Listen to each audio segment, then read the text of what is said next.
नमस्कार साहित्य प्रेमियों, आज हम लेकर आए हैं मुंशी प्रेमचंद जी की लिखी कहानी नरक का मार्ग। रात भक्तमाल पढ़ते पढ़ते न जाने कब नींद आ गई। कैसे कैसे महात्मा थे जिनके लिए भगवत प्रेम ही सब कुछ था, इसी में मग्न रहते थे। ऐसी भक्ति बड़ी तपस्या से मिलती है। क्या मैं यह तपस्या नहीं कर सकती? इस जीवन में और कौन सा सुख है? आभूषणों से जिसे प्रेम हो वह जाने, यहाँ तो इनको देखकर आंखें फूटती हैं। धन दौलत पर जो प्राण देता हो वह जाने, यहाँ तो इनका नाम सुनकर ज्वर सा चढ़ आता है। कल पगली सुशीला ने कितनी उमंगों से मेरा श्रृंगार किया, कितने प्रेम से बालों में फूल गूंथे थे, कितना मना करती रही, ना मानी। आखिर वही हुआ जिसका मुझे भय था। जितनी देर उसके साथ हंसी थी उससे कहीं ज़्यादा रोई। संसार में ऐसी भी कोई स्त्री है जिसका पति उसका श्रृंगार देखकर सिर से पांव तक जल उठे?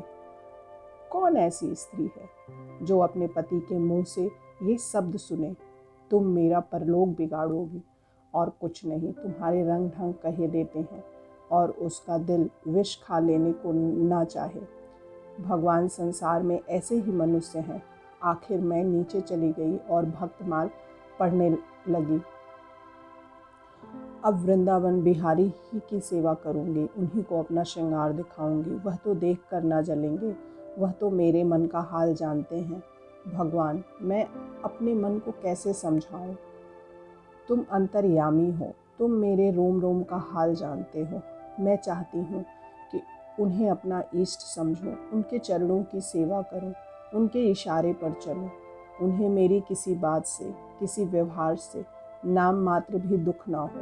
वह निर्दोष है। जो कुछ मेरे भाग्य में था वह हुआ।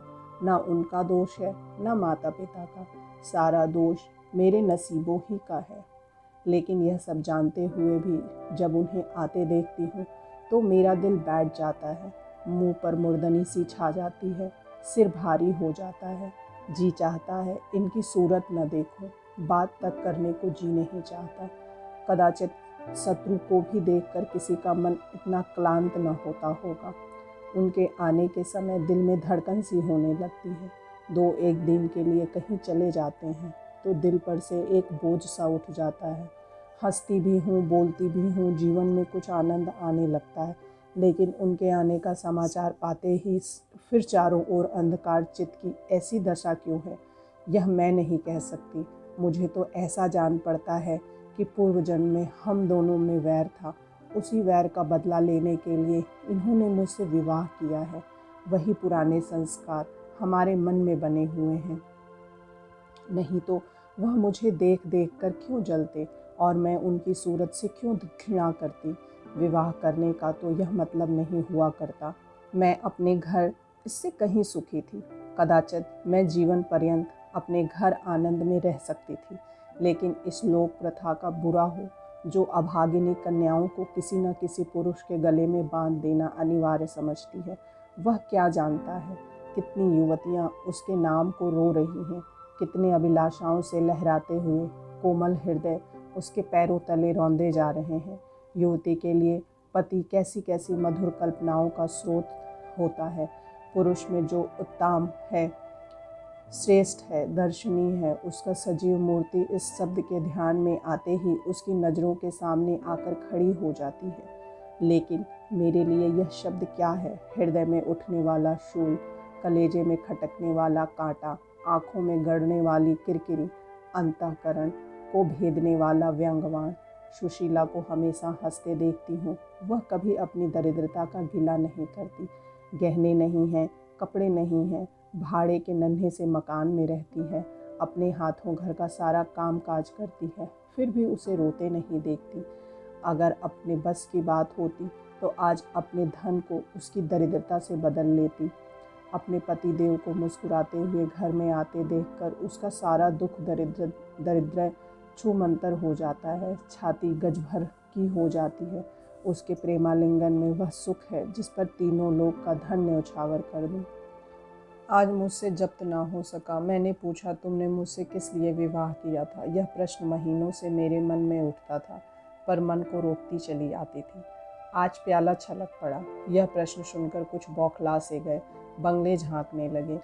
खीसे निकाल कर बोले, घर संभालने के लिए, गृहस्थी का भार उठाने के लिए, और नहीं क्या, भोगविलास के लिए।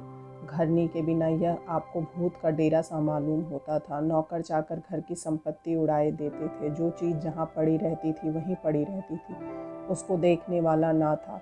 तो अब मालूम हुआ कि मैं इस घर की चौकसी करने के लिए लाई गई हूँ। मुझे इस घर की रक्षा करनी चाहिए और अपने को धन्य समझना चाहिए कि यह सारी संपत्ति मेरी है। मुख्य वस्तु संपत्ति है, मैं तो केवल चौकीदारिन हूँ। ऐसे घर में आज ही आग लग जाए। अब तक तो मैं अनजान में घर की चौकसी करती थी। जितना वह चाहते हैं उतना ना सही, पर अपनी बुद्धि के अनुसार अवश्य करती थी। आज के किसी चीज़ को भूल कर भी छूने की कसम खाती हूँ। यह मैं जानती हूँ कि कोई पुरुष घर की चौकसी के लिए विवाह नहीं करता। और इन महाशय से चिढ़कर यह बात मुझसे कही, लेकिन सुशीला ठीक कहती है, इन्हें स्त्री के बिना घर सूना लगता होगा, उसी तरह जैसे पिंजरे में चिड़िया को ना देखकर पिंजरा सूना लगता है। यह है हम स्त्रियों का भाग्य। मालूम नहीं इन्हें मुझ पर इतना संदेह क्यों होता है। जब से नसीब इस घर में लाया है, इन्हें बराबर संदेह मूलक कटाक्ष करते देखती हूँ। क्या कारण है? जरा बाल गुथवा कर बैठी और यह ओठ चबाने लगी। कहीं जाती नहीं, कहीं आती नहीं, किसी से बोलती नहीं, फिर भी इतना संदेह। यह अपमान असह्य है। क्या मुझे अपनी आबरू प्यारी नहीं? यह मुझे इतनी छिछोरी क्यों समझते हैं? इन्हें मुझ पर संदेह करते लज्जा भी नहीं आती? काना आदमी किसी को हंसते देखता है तो समझता है लोग मुझी पर हंस रहे हैं। शायद इन्हें भी यही वहम हो गया है कि मैं इन्हें चिढ़ाती हूँ।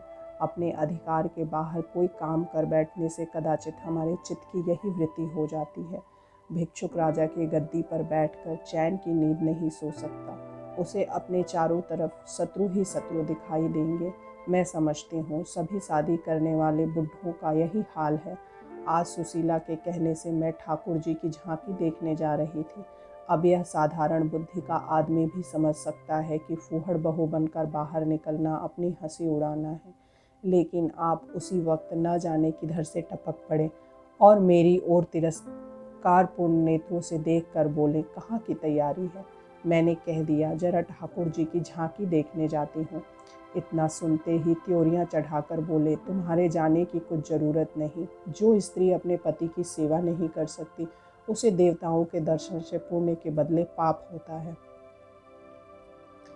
मुझसे उड़ने चली हो और मैं औरत की नस नस पहचानता हूँ। ऐसा क्रोध आया कि बस अब क्या कहूँ। उसी दम कपड़े बदल डाले और प्रण कर लिया कि अब कभी दर्शन करने न जाऊँगी। इस अविश्वास का भी कुछ ठिकाना है। न जाने क्या सोचकर रुक गई। उनकी बात का जवाब तो यही था कि उसी क्षण घर से चल खड़ी होती, फिर देखती मेरा क्या कर लेते। इन्हें मेरा उदास और विमन रहने पर आश्चर्य होता है। मुझे मन में कृतज्ञ समझते हैं। अपनी समझ में इन्होंने मेरे साथ विवाह करके शायद मुझ पर बड़ा एहसान किया है। इतनी बड़ी जायदाद और इतनी विशाल संपत्ति की स्वामिनी होकर मुझे फूले न समाना चाहिए था। आठों पहर इनका यशगान करते रहना चाहिए था। मैं यह सब कुछ ना करके उल्टे और मुंह लटकाए रहती हूँ। कभी कभी मुझे बेचारे पर दया आती है। यह नहीं समझते कि नारी जीवन में कोई ऐसी वस्तु भी है जिसे खोकर उसकी आंखों में स्वयं भी नरक तुल्य हो जाता है। 3 दिन से बीमार है। डॉक्टर कहते हैं बचने की कोई आशा नहीं, निमोनिया हो गया है। पर मुझे ना जाने क्यों इनका गम नहीं है। मैं इतनी वज्र हृदय कभी न थी। ना जाने वह मेरी कोमलता कहाँ चली गई। किसी बीमार की सूरत देखकर मेरा हृदय करुण से चंचल हो जाता है। मैं किसी का रोना नहीं सुन सकती। मैं हूँ कि आज 3 दिन से उन्हें अपने बगल के कमरे में पड़े कराहते सुनती हूँ और एक बार भी उन्हें देखने न गई।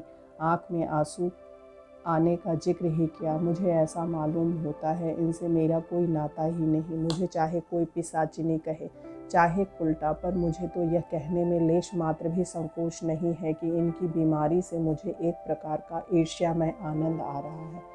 इन्होंने मुझे यहाँ कारावास दे रखा था। मैं इसे विवाह का पवित्र नाम नहीं देना चाहती थी। यह कारावास ही है। मैं इतनी उदार नहीं हूँ कि जिसने मुझे कैद में डाल रखा हो उसकी पूजा करूं। जो मुझे लात से मारे उसके पैरों को चूमूं। मुझे तो मालूम हो रहा है ईश्वर इन्हें इस पाप का दंड दे रहा है। मैं निसंकोच होकर कहती हूँ कि मेरा इनसे विवाह नहीं हुआ। स्त्री किसी के गले बांध दिए जाने से ही उसकी विवाहितता नहीं हो जाती। वही संयोग विवाह पद पा सकता है जिससे कम से कम एक बार तो हृदय प्रेम से पुलकित हो जाए। सुनती हूँ महाशय अपने कमरे में पड़े पड़े मुझे कोसा करते हैं, अपनी बीमारी का सारा बुखार मुझ पर निकालते हैं, लेकिन यहाँ इसकी परवाह नहीं। जिसका जी चाहे जायदाद ले, धन ले, मुझे इसकी ज़रूरत नहीं। आज 3 दिन हुए मैं विधवा हो गई। कम से कम लोग यही कहेंगे जिसका जो जी चाहे कहे, पर मैं अपने को जो कुछ समझती हूँ वह समझती हूँ। मैंने चूड़ियाँ नहीं तोड़ी। क्यों तोड़ी? मांग में सिंदूर पहले भी न डालती थी, अब भी नहीं डालती। बूढ़े बाबा का क्रियाकर्म उनके सुपुत्र ने किया, मैं पास न फटकी। घर में मुझ पर मनमानी आलोचनाएं होती हैं। कोई मेरे गुथे हुए बालों को देखकर नाक सिकोड़ता है, कोई मेरे आभूषणों पर आंख मटकाता है। यहाँ इसकी चिंता नहीं।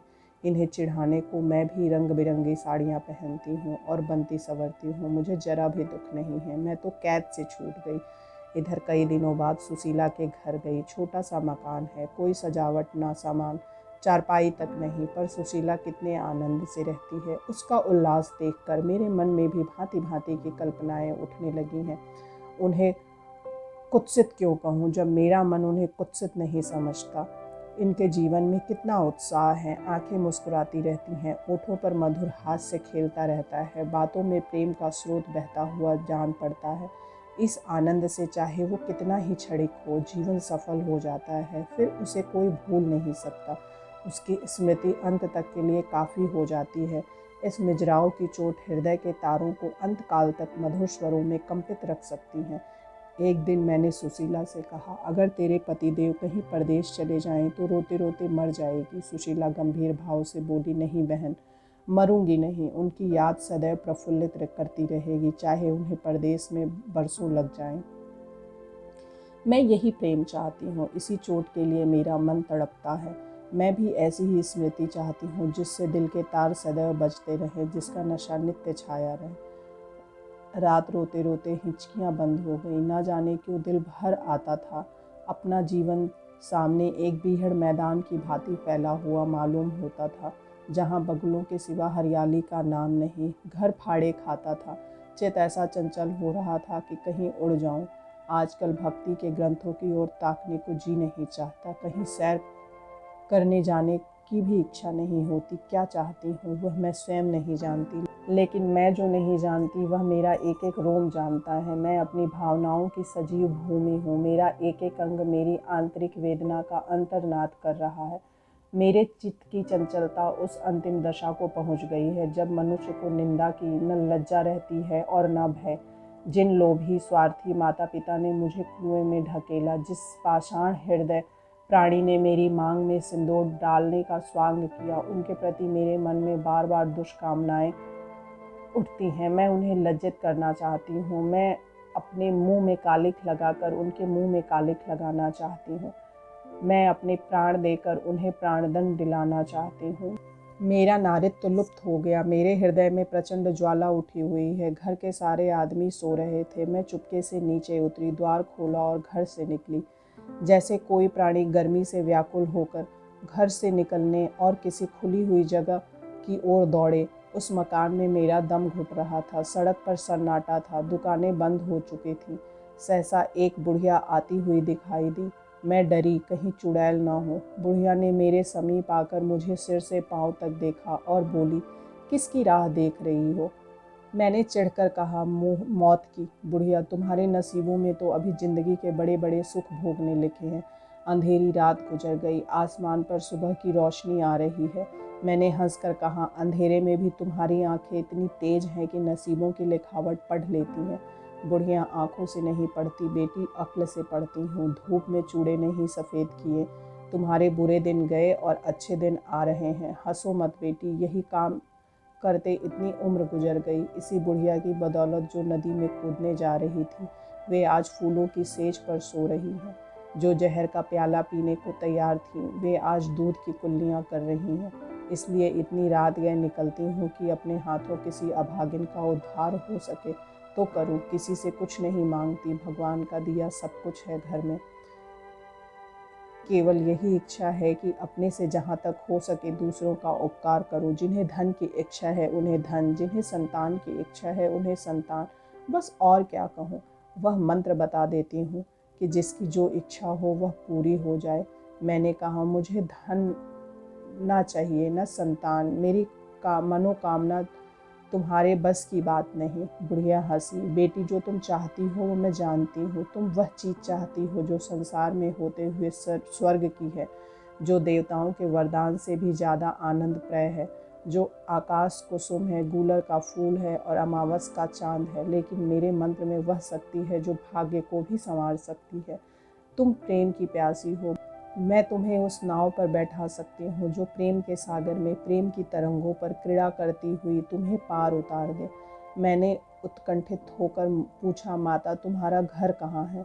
बुढ़िया, बहुत नज़दीक है। बेटी, तुम चलो तो मैं अपनी आँखों पर बैठा कर ले चलूँ। मुझे ऐसा मालूम हुआ कि यह कोई आकाश की देवी है। उसके पीछे पीछे चल पड़ी। आह, वह बुढ़िया जिसे मैं आकाश की देवी समझती थी, नरक की डाइन निकली। मेरा सर्वनाश हो गया। मैं अमृत खोजती थी, विष मिला। निर्मल स्वच्छ प्रेम की प्यासी थी, गंदे विषाक्त नाले में गिरी पड़ी। वह वस्तु ना मिलनी थी, ना मिली। मैं सुशीला का सा सुख चाहती थी, कुटिलाओं की विषय वासना नहीं। लेकिन जीवन पथ में एक बार उल्टी राह चलकर फिर सीधो मार्ग पर आना कठिन है। लेकिन मेरे अधपतन का अपराध मेरे सिर नहीं, मेरे माता पिता और उस बूढ़े पर है जो मेरा स्वामी बनना चाहता था। मैं यह पंक्तियाँ न लिखती, लेकिन इस विचार से लिख रही हूँ कि मेरी आत्मकथा पढ़कर लोगों की आंखें खुलें। मैं फिर कहती हूँ, अब भी अपनी बालिकाओं के लिए मत देखो धन, मत देखो जायदाद, मत देखो कुलीनता, केवल वर देखो। अगर उसके लिए जोड़ का वर नहीं पा सकते तो लड़की को कुंवारी रख छोड़ो, जहर देकर मार डालो, गला घोंट डालो, पर किसी बूढ़े खूसट से मत ब्याहो। स्त्री सब कुछ सह सकती है, दारुण से दारुण दुख, बड़े से बड़ा संकट। अगर नहीं सह सकती तो अपने यौवन काल के उमंगों का कुचला जाना। रही मैं, मेरे लिए अब इस जीवन में कोई आशा नहीं। इस अधम दशा को भी उस दशा से ना बदलूंगी जिससे निकल कर आई हूँ। यदि इस प्रस्तुति ने आपके हृदय को स्पर्श किया हो तो कृपया इस वीडियो को लाइक करें, कमेंट करें और साहित्य सागर चैनल को सब्सक्राइब करना ना भूलें। धन्यवाद।